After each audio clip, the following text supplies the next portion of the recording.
Hey, everybody, and welcome back to another deep dive. Hey everyone, thanks for having me. Today we're going to be talking about something that might seem a little bit dry at first. Yeah. It's budgets and blueprints Well, and yeah, right. Congress and stuff. But Or procedure. yeah, but it's actually kind of a fascinating story It is. because what happened this week with President Trump's budget in the House of Representatives really gives us some clues, I Oh, think, yeah. about how things are going to be working in Washington for the next couple of years. Yeah, for sure. And, when we hear budget blueprint resolution, that doesn't sound as exciting No. as, new law passed or big changes happening. Right.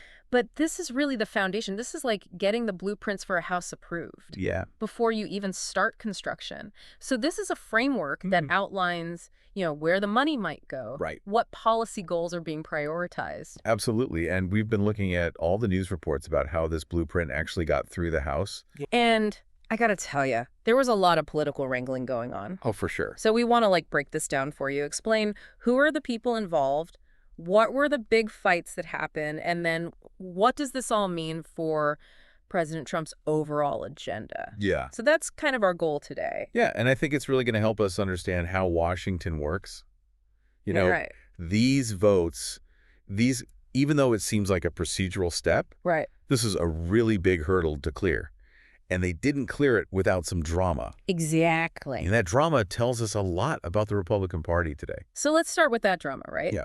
So the House did adopt President Trump's budget blueprint, I did. but it wasn't like a total slam dunk, was it? No, it wasn't a kumbaya moment for sure. Like, what happened there? Yeah, well, the final vote was 216 to 214. Oh, wow. Which is about as close as you can get. And Yeah. it wasn't just Democrats voting against this. There were Mhm. two Republicans who voted against it as well. Right. And those are the folks that wanted deeper cuts, right? That's right. Those were the conservative holdouts.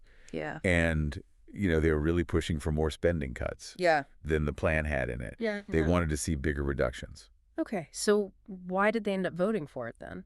Well, that's the big question, isn't it? Yeah.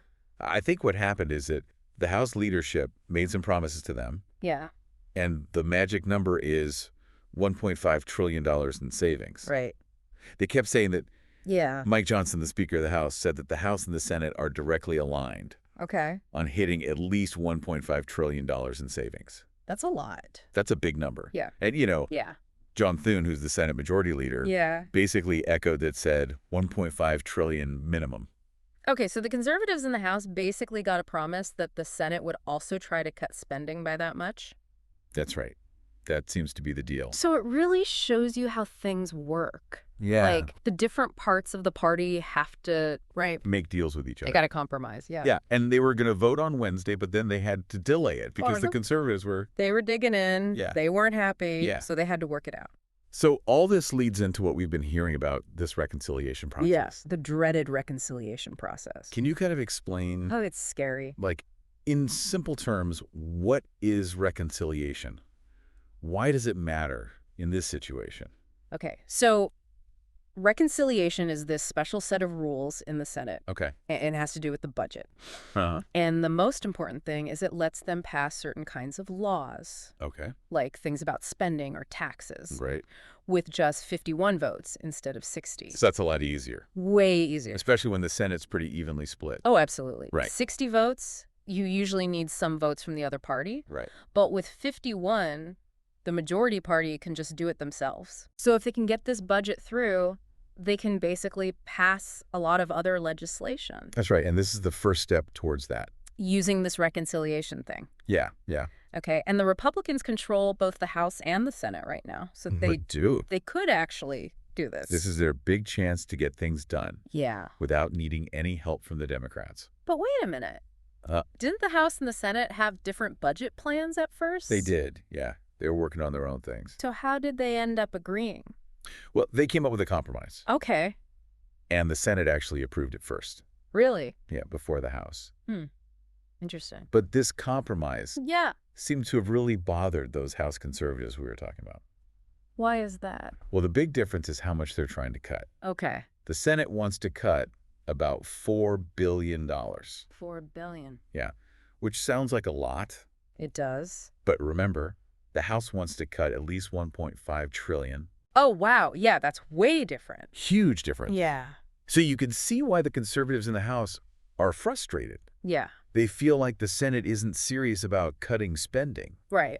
They want to see real action. One of the guys, Eric Burleson, Yeah. he said we just don't trust the Senate. Right. He doesn't believe them. Yeah. Because they're all talk, no action. Yeah, he's basically like, every time they talk about cutting spending, Yeah. they never actually do it. Right. And he said that $4 billion is unacceptable. Unacceptable. Yeah. I mean, to them, that's like nothing. Yeah. It's a drop in the bucket. Right. So there's this big disagreement within the Republican Party Huge disagreement. Yeah. about how much to cut. Right. Like, Yeah. how serious are we about this? Yeah. Are we really going to get our finances in order? Right. Or are we just going to keep spending? Right. And, you know, they control both parts of Congress, but they can't even agree on this. Yeah. It's a real problem for them. And then on top of that, there's this other thing that we read about. Uh-oh, what's that? It's called the current policy baseline. Yeah. Yeah. And it has something to do with those 2017 tax cuts. Right. Right. What is that all about? Okay, so this is where the accounting gets a little funky. Okay. Current policy baseline means that if there's a policy already in place, that's going to expire. Okay. Like those tax cuts. Right. They basically pretend that continuing it costs nothing. So they're just going to act like those tax cuts are going to keep going? Yeah, like it's just the normal state of affairs. Even though it's going to cost a ton of money? It is going to cost a lot. Almost $4 trillion? Trillion with a T. Yeah. So you know those conservatives in the House? Yeah. They're pulling their hair out. Right. Because to them, this is like cheating. Yeah. It's like hiding the true cost of government. Right. They're like, you can't just pretend that it's not costing anything. Right, exactly. And it makes it harder to reduce the debt. Right. Because you're not really accounting for all the spending. Right. And you're not really focusing on bringing in more revenue. Right. It's all about cutting. So this is another big disagreement. Yeah. Huge philosophical difference between the conservatives and Yeah. the more moderate Republicans. So with all this infighting, how did they finally get enough votes to pass this thing? Well, President Trump got involved. Really? Yeah. He personally called those House Republicans Oh, wow. who were hesitant to vote for it. Okay. And he said, you know, just close your eyes and get there. Like, just vote for it. Just do it. You're not going to get everything you want, Okay. but you got to support the team. Right. And he called the bill phenomenal. Okay. He said, stop grandstanding. Wow. So he really put the pressure on. Oh, yeah. He twisted some arms for sure. And it worked. It seems like those conservatives Yeah. were worried about crossing the president, Right. so they voted for it. Okay. So they passed this budget blueprint. They did. What are the main things that it's supposed to do? Okay, so the big things are border security, Yep. more money for defense, Yeah, huh? certain energy policies, Yeah.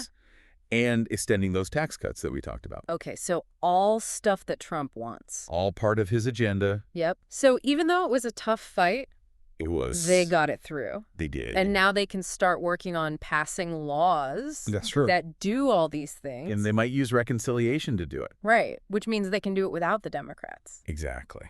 Okay, so this is a big win for Trump. It is a victory for him, for sure. But it shows that there are still a lot of divisions within the Republican Party. Oh, absolutely. They don't agree on how to cut spending. Yep. They don't agree on how to account for things like tax cuts. No. And they don't even really trust each other. Yeah. There's a lot of bad blood there. So what does this mean for the future? Well, that's the big question, isn't it? Yeah. They got this budget resolution through, but can they actually make it work? Can they actually agree on where to cut spending?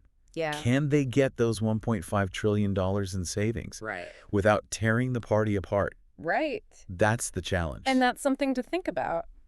Yeah, it's going to be interesting to watch. It is. Thanks for having me on. Yeah, thanks for coming. It was fun. Yeah. And thanks everybody for listening to The Deep Dive. See?